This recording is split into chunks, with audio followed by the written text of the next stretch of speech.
Thank you, Mark, for sharing the insightful data, very well-researched data on the hearing loss and the effectiveness of the devices we currently use. But as Mark has actually suggested in his last slide, this is not a full story. So let me tell you the story from the perspective of a hard of hearing person. And it's my pleasure to present it as the president of the European Federation of Hard of Hearing People, but also myself, hard of hearing person who now is using cochlear implant. So, in our survey, we had around 819 hard of hearing participants. We asked them about the level of hearing loss. So what we found? Vast majority responded with moderately severe, profound level of hearing. But we also had total hearing loss. There is only very small group of people with mild and moderate people responding here. When we think about it, it's very much an representative across different groups. And we also asked them for the age. And this is where the story gets interesting. Majority of the people who have responded were between 30 to 69. Now, biggest number is 50 to 59. This correlates very much with the data of a prevention of hearing loss, for example, and of actual screening for adults, where we are advocating for 50 years plus hearing screening. It also correlates with the fact that this is a very much active working age group, very important to our survey. So what we found next? We asked also our group what is the level of education. And very nicely is to see that majority of the people are very well educated, either from the secondary education, bachelor degree, master's, but also even doctoral degree. So the education is very well represented. Then the story is about what is your level of employment. First of all, half of the respondents are full-time employed, but 25 were part-time only. We had also 3% of the group of unemployed. Then we had also people who are retired, 15%. The important thing is 74% of the people responding are either full-time or part-time employed. And when we ask the question, how often do you need to communicate with others at work? And 62% have said constantly, 32% regularly, but in fact, altogether 95% are in constant communications with the colleagues or the in the public-facing jobs with the public. And that is important, because that's where the hearing aids or cochlear implant come in supporting us as well. When we ask the question, what types of communication are most common where they are using daily? And here is an interesting story. We're finding group discussions or team meetings are very much the overall majority. There is also a presentation on public speaking, like right now today. There is also face-to-face conversation and phone calls. Those are the ones which require hearing or access to communication in the way to be effective. So, in the end of the day, what we are looking at, the most important parts are the group discussions or team meetings and face-to-face conversation. Those are the ones which are the most challenging as well.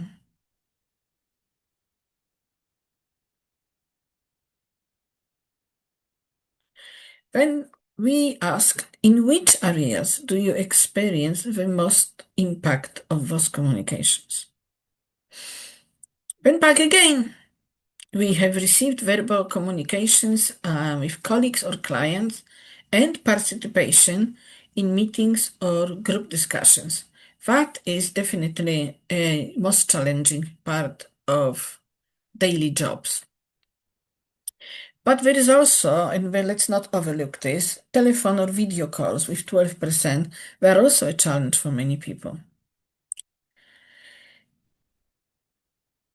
So, where we also see the important response, how it actually experiencing a person, what is the impact, concentration or mental fatigue, when you basically by the end of the day feel completely drained and unable to process the information you've been processing all day.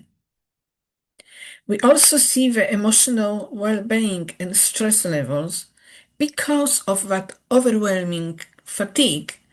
People with hearing loss are finding themselves really stressed daily. And all that comes back again to the verbal communications with colleagues and clients and participation in meeting group discussions.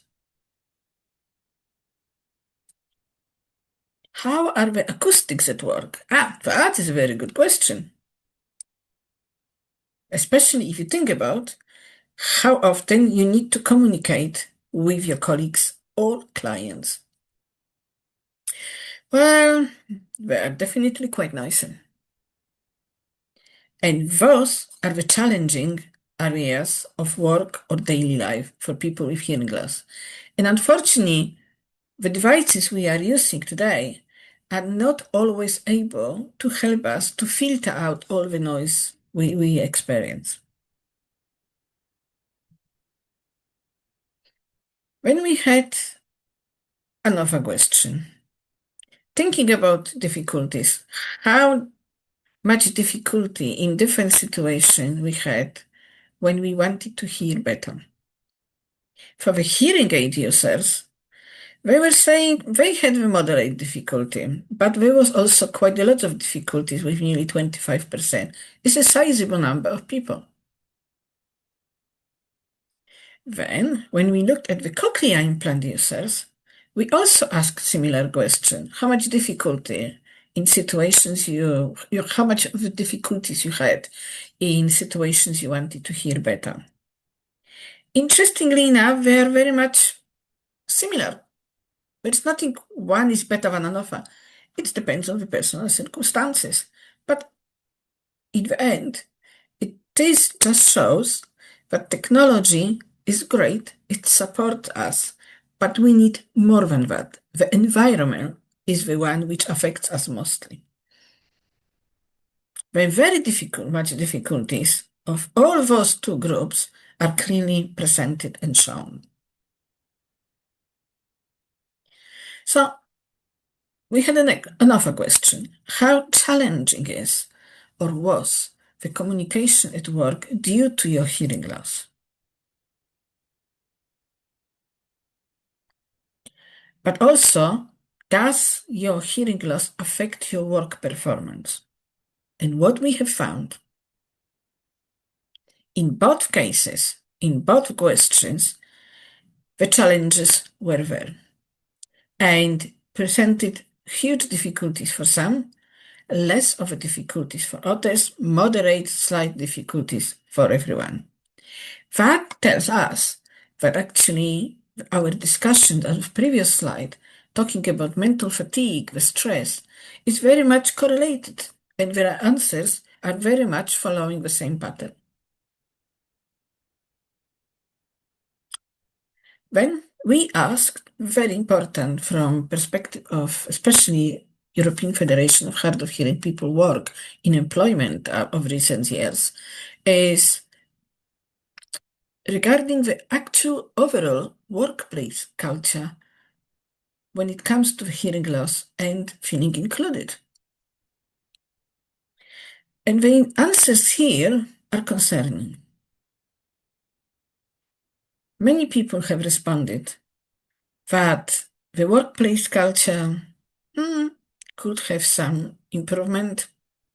Sometimes it's just neutral, but quite often is exclusive. We're feeling not included, and the people, the managers, companies, colleagues are not even informed.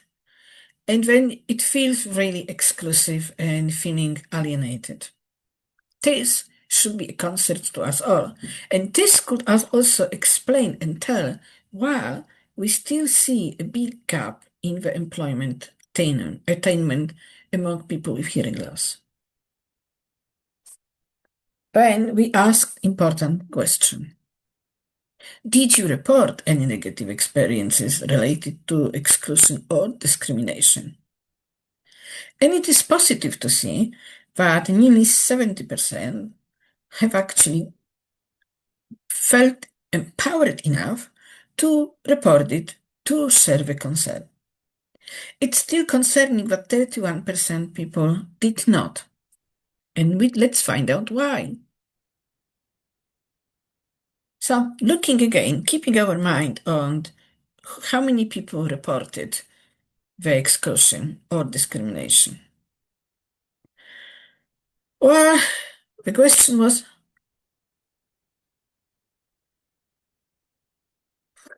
who also the person had reported.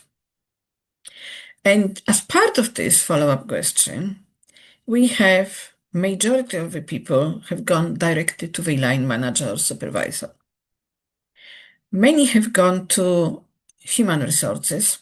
That's very much logical next call. Then there is an opportunity, if there is an opportunity, they made anonymous complaint. But we also have a group which mentioned previously they did not choose to report. But what is concerning is also a big number of people who simply didn't know where to report it. That tells us that the employers can do better in making sure that the employees know where to go when we need to request reasonable accommodations.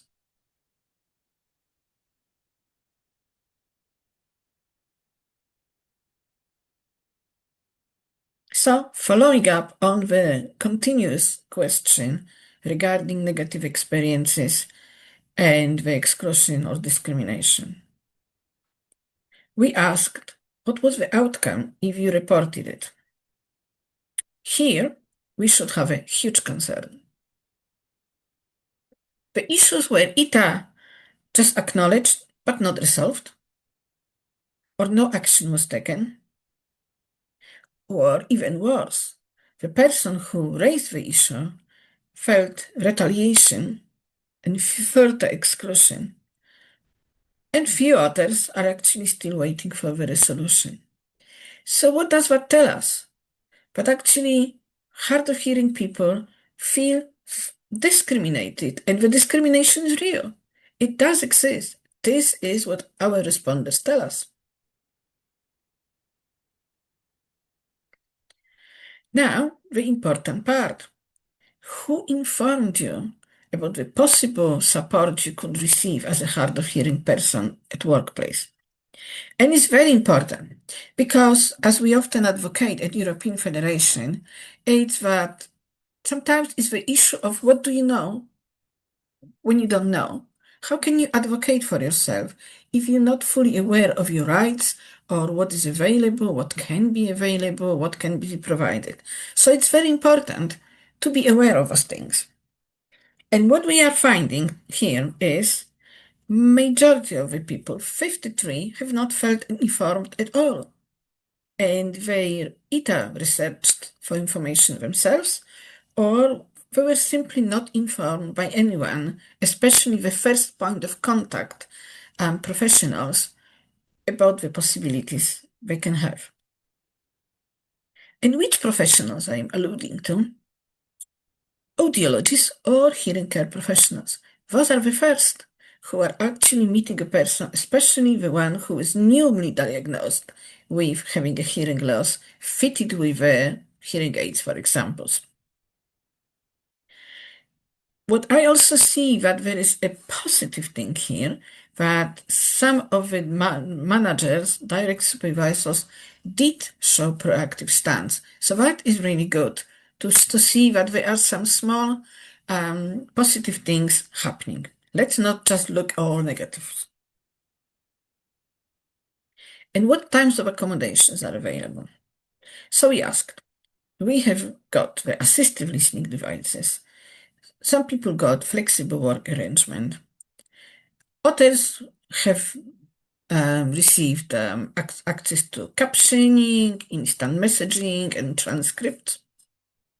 They also have been offered occupational health assessment, which is crucial, especially for people working in the challenging environments where they might require quieter rooms or different way of how they are sitting in the open office arrangement.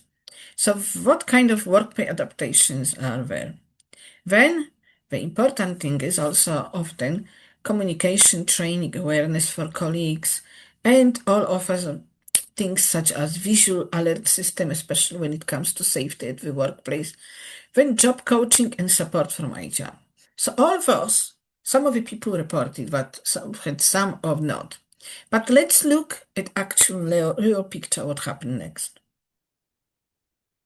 So, what types of accommodation or support did you receive? Shockingly, none for 23%. When it scales down from assistive listening devices, amplified phones, or FM systems. We also see a positive thing of providing flexible work arrangement, hybrid, remote work, quiet places.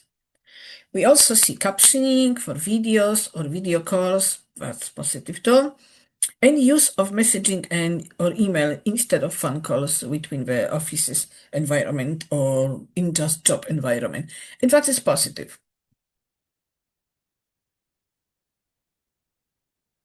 Then we asked as well how effective were those accommodations. So it's positive to see that majority of the people found those accommodations effective. 82% after all. So that's a good and positive number. So what are our conclusions? The conclusions are that hard of hearing participants in our survey have a high educational level and demanding jobs with active communication and interaction needs. At work, they still experience difficulties, impacted performance, concentration problems, mental fatigue, and stress. Our findings show 31 people responded and reported negative experiences related to exclusion or discrimination at work. But in 80% of cases, this did not result in resolving the issue. This is unacceptable. We have to act at it. 53% of the participants were not informed on possible support or accommodation when they could be receiving them at work. That, again, is not acceptable. We all need to do better. Everybody who is involved in the workplace arrangements and in that area. However, I think the biggest disappointment is that only 9% were informed by the audiologist, the first point of contact, after all. So this is my plea to all audiologists. Please educate yourself and make sure that the clients you are seeing receive that kind of support.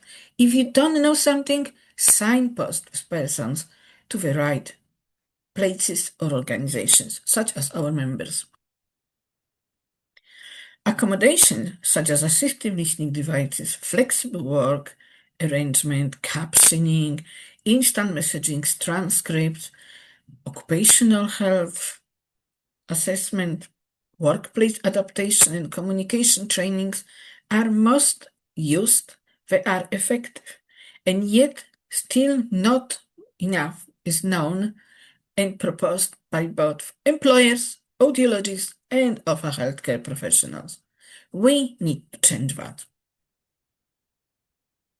We all need to be better informed. This is a shared responsibility. It should not be an individual responsibility. It should not be a burden placed on the person with hearing loss who just experienced and is dealing with emotional trauma as well. For many, with the fact that their life is changing and they need to find the way how they adapt while they're trying to hold on to the job. We need to make sure that we take a shared responsibility to ensure that everyone can contribute in the most effective ways in their working life. And to dive even deeper into the issues which I have just presented, myself and Mark will be presenting on Tuesday, 21st of April, on the lived experience during the B Audio Symposium, which will be online, and it will be from 8 o'clock in the evening of Brussels time, and it will be, of course, accessible and in English. Thank you for your attention, and let's change the world together. Make a positive employment experience for all hard of hearing people. Thank you.